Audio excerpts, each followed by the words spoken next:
أعوذ بالله من الشيطان الرجيم بسم الله الرحمن الرحيم الحمد لله رب العالمين الرحمن الرحيم مالك يوم الدين إياك نعبد وإياك نستعين اهدنا صراط مستقيم صراط الذين أنعمت عليهم غير المغضوب عليهم ولا الضالين آمين.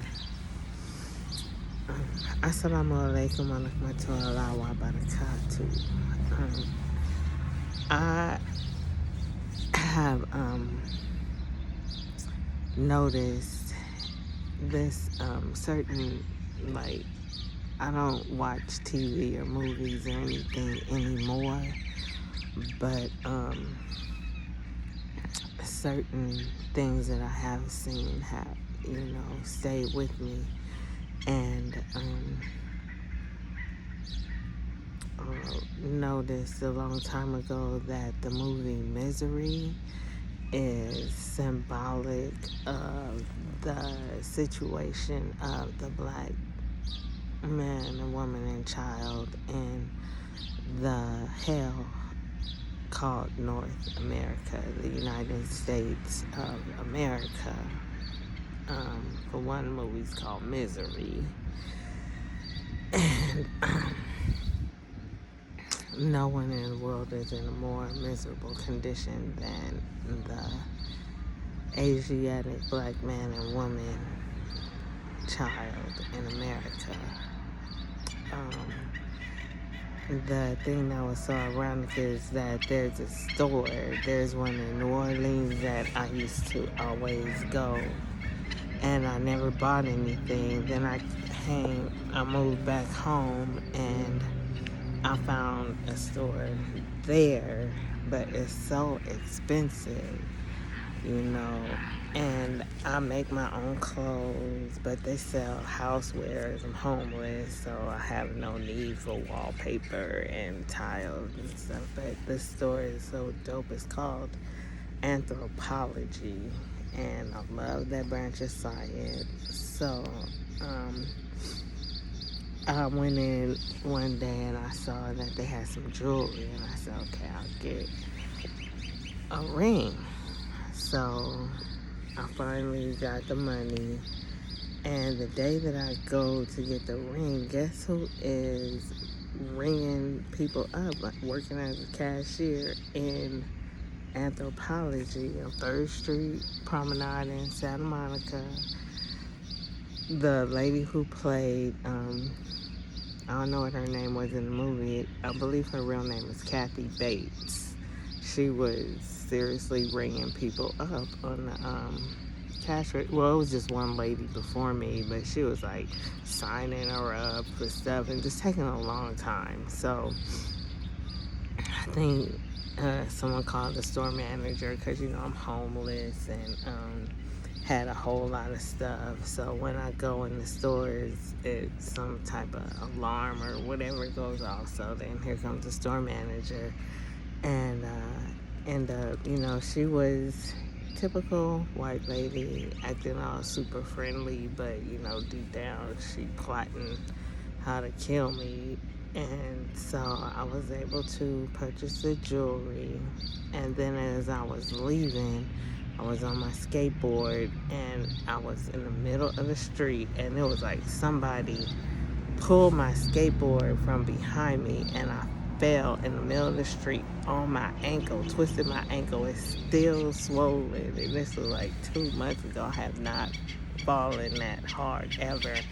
And when I started skateboarding, I used to fall like every time I got on it for like a month, but I had never fallen that bad. And I'm athletic or whatever, and when you have an accident or something, you just get up, walk it off or whatever. So I had to gather all my stuff. It was like somebody just threw something at my whole life, and everything just scattered all over the place in the middle of the street. And so I literally felt like I was trying to put my life back together as I was gathering all my things. And the first thing I looked for was the little cute little jewelry bag that my rings were in, and they were still there. But you know, you can always flip your matrix. I think somebody got my water bottle, but other than that, I just went on my way. But since that happened and talking to my son, we were talking about how misery is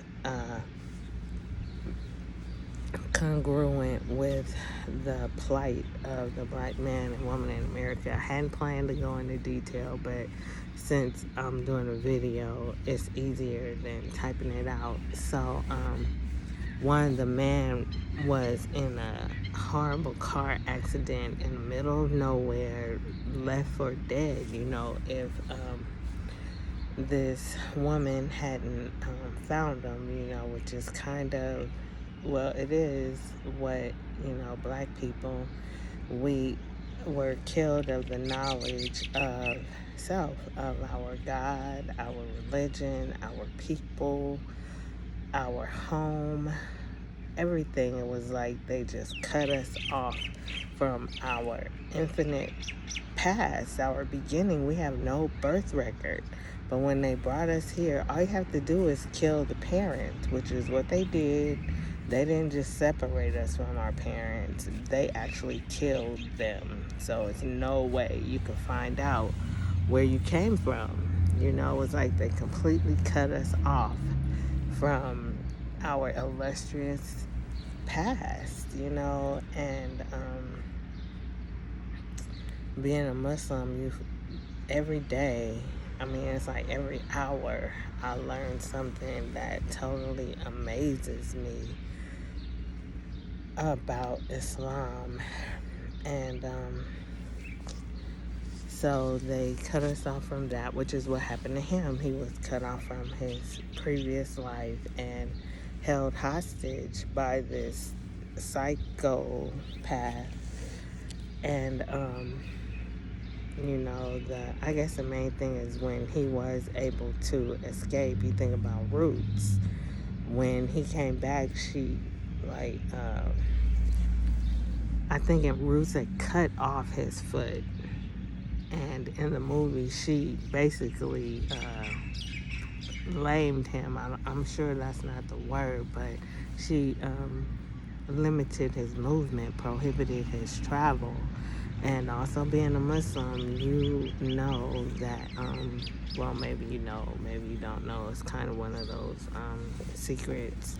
But traveling is one of the most important things in life, you know, being able to maneuver unhindered, unencumbered, you know. So that was like the first thing they did, you know, keep us from leaving. Because if you leave, if you travel, then you meet and come in contact with other people, other places, and it enlightens you. And you won't be able to be a slave anymore, you know. So and do not believe that movie about him attempting to escape and be free just because they crippled him. That's the word. They crippled us, crippled him, crippled us to limit our movements. You know, he still tried to regain his freedom. And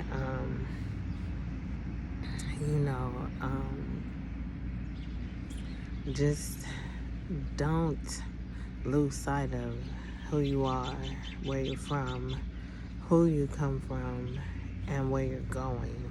Some people get so complacent with where they are. Like Harriet Tubman, there's a quotation that she says, "I freed 3,000 slaves, but I could have freed so many more if they had known that they were slaves, if they had had the knowledge that there is life beyond your hood, your block, your city, your state, your town, your country, your planet, your continent, your planet. There's, galaxies and whatnot out there. We have to remember that we are the creators of it all.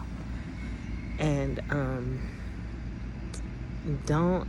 I keep hearing this coming up where people feel like they owe something to their block, their hood, where they came from. They're like, I ain't never leaving, I'm loyal, I'm gonna stay, I ain't going nowhere, and to me it makes me want to cry, and I'm like, if you've ever seen a video of crabs in a barrel, that's exactly what it is. These crabs are like, we gonna stay here at the bottom of the barrel, we just gonna all get killed,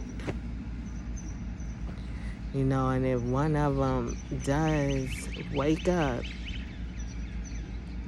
to the truth that his life is valuable and attempts to save it, and the other ones pull them down, either they don't understand. And you think about Harriet Tubman and every fugitive slave there ever was. They had to leave their whole life, their family, their loved ones, their home, just for their own freedom and peace of mind and their own life.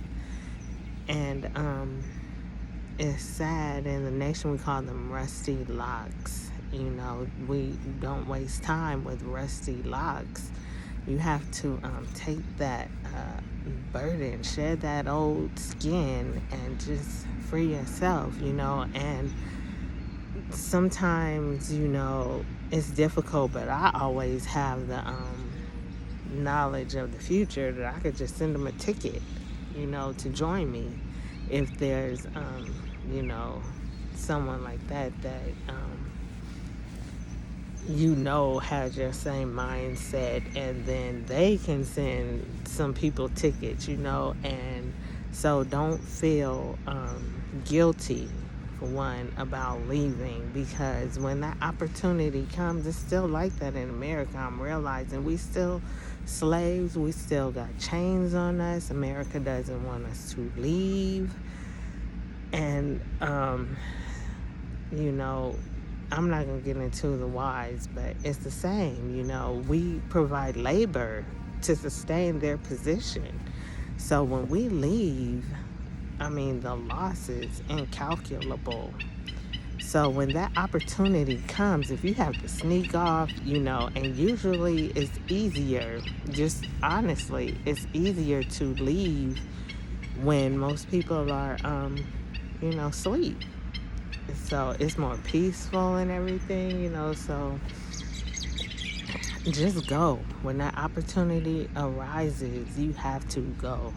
I have a lot of ties, so I let a few opportunities go, but then I had to, because when you let it go, you don't realize the magnitude, you're like, all right, I just, but you'll forget, you get involved in other things, and then years later you'll be like, oh yeah, I wanted to, wow, and so you got to start planning again, because that fire is still there. It's still inside of you. To leave, you just get distracted with this world, and America hopes you just die, before you actually manifest that desire to leave.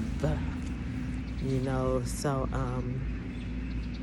it's easier to travel alone. I'm just gonna put that out there. I understand, especially the black man,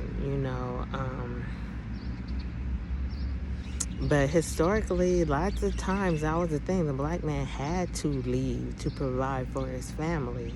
If it was just to leave, get a job, and then send money home, that's what he did. A lot of men had jobs where they had to travel, to make that income, and then just come home as often as they could, but other times they would move. That's what happened, personally. My grandfather left, and secured a home and then sent for his family, and they moved, and I'm so grateful to that, but we still have a ways to go, so you progress, you travel, and you make a better way for self. You have to do for self first,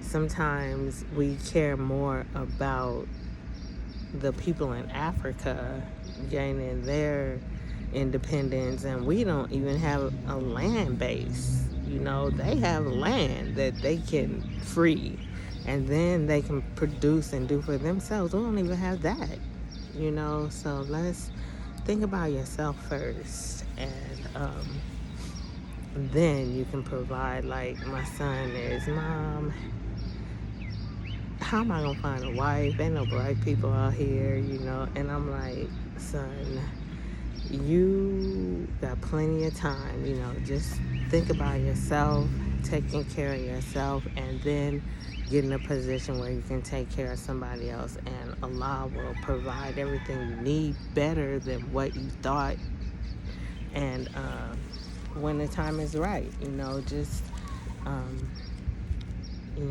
I think there's a saying, Allah helps those who help themselves. You have to take that first step, that first, plan, prepare, look, do everything you need to do before you take that step, but take it. And believe. You have to have faith in Allah. You have to have faith in yourself, faith in your own black people, and we all get there, so don't feel indebted to something that's not even yours. Most people renting on these blocks that they so loyal to. It's not even their own home. When they die, that's it. They can't leave nothing to their children. And for those who do own their homes, that's good. You have some leverage, and something to leave your children if you're not able to move them out of this hell called the United States of America, so the only downside is it's difficult to leave when you actually purchase a house, a home. In Islam there are traveling tribes, and that's what they do. You just travel the world, and see our planet. This is our planet. It is the best one in the solar system. All the planets that rotate around our sun, this one that we're on is the home of the gods who created it all, so yeah, don't get stuck in your hood. It's funny, to look at the different nuances of the different hoods or whatever. We're so divided, over colors, and if you break down the science of the colors, the majority of black people are under the blue, which is false. The blue is a color of falsehood. The sky, for instance, is not blue. If you get in a rocket and go up, you're not gonna reach anything blue. It's an illusion because of a gas called ether that comes up and makes the sky appear blue, but it's not blue. And if you are familiar with television production, the newscasters, weather, people stand in front of this big screen, they can put anything on that screen that they want, but when nothing's there, it's blue, and you can just, anything you can put on that blue false screen. So the opposite is red at the other end of the spectrum, which is truth. Blue is on one end, false, or violet, indigo, and at the other end you have infrared, which is truth, and the sun. The sun brings out the true colors. If you leave anything in the sun, the true color is going to come through. And so just unite under the truth. Some people content with that blue pill, and it's really sad because only Allah can choose to enlighten them, wake them up, show them the truth, and they accept it. Only Allah can show that person the truth, or wake them. We can show them the truth, but only Allah can make them accept it and act on it, live on it. There's a saying, if you knew better, you would do better. So all I can do is tell you, red is the color of truth. The sun is a big 853,000 miles in diameter ball of red ball of fire that lights up the universe and gives us life. So I don't remember what happened at the end of Misery. He probably was rescued or saved, something, because Kathy Bates, she's like Norman Bates. They make those psychopathic movies. I don't watch movies. Unfortunately, I still see billboards and things of that nature, but I don't.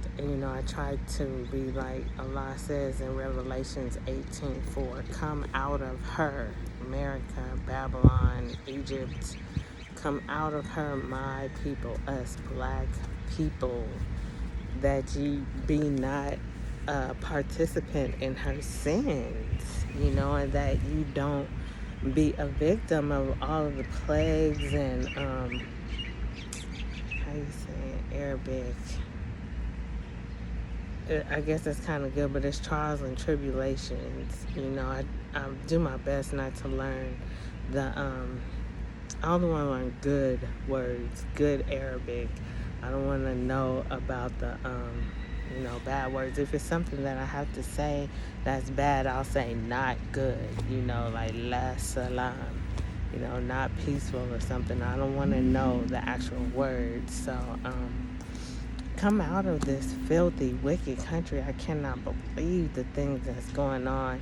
It's confusion, and like my son, he's 19, so he is more aware of what's going on. I'm 50, and I was telling him yesterday about this guy, because we're really into music, and it's this guy. He's been following his career, and everybody wants to rap. Everybody wants to get into music. I don't care what you do. If it's in hip-hop and you break, you really want to MC.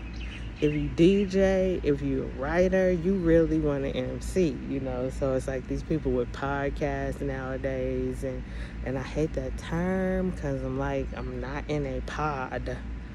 I got this whole planet, but they want to close everybody in and monitor you and limit your movement. So they throw these terms out there like, I don't like the letter P. There is no P in Arabic.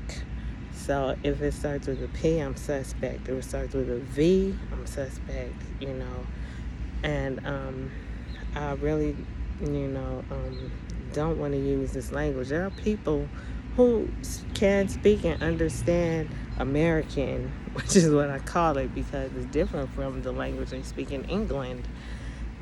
Somebody from England, you can't even understand them, but technically they're speaking the same language, and they just refuse to speak it because if you don't understand it, just the sounds that are made in this language are aggressive. So,